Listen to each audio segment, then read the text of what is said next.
নমস্কাৰ।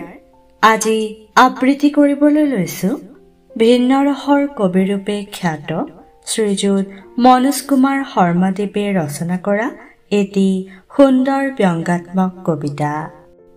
কবিতাৰ শিৰোনাম সুযোগৰ অপেক্ষাত। তোমাৰ পৰাজয় আনৰ জয়, বুজাত অসুবিধা চাগে। তোমাৰ জয়ত জ্বলনি আনৰ মুখত ভাহি উঠে।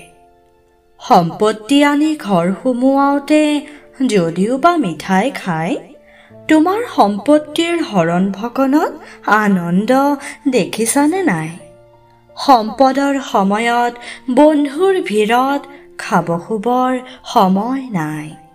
বিপদ কালত আনমনা হৈ নোচোৱাকৈ গুচি যায়। বাহিৰা নাপালে চিনাকি বিষয়াই নথিৰ খুটিনাটি চায়।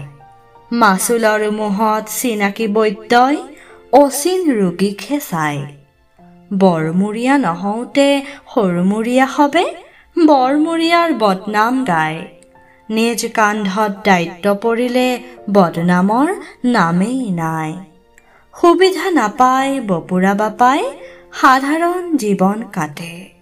সেই বপুৰাই সুবিধা পালে হাজাৰ সুখেও নাটে। বুজিলো বাপুহঁত বহু টানি টুনি সুযোগলৈ আছ চাই।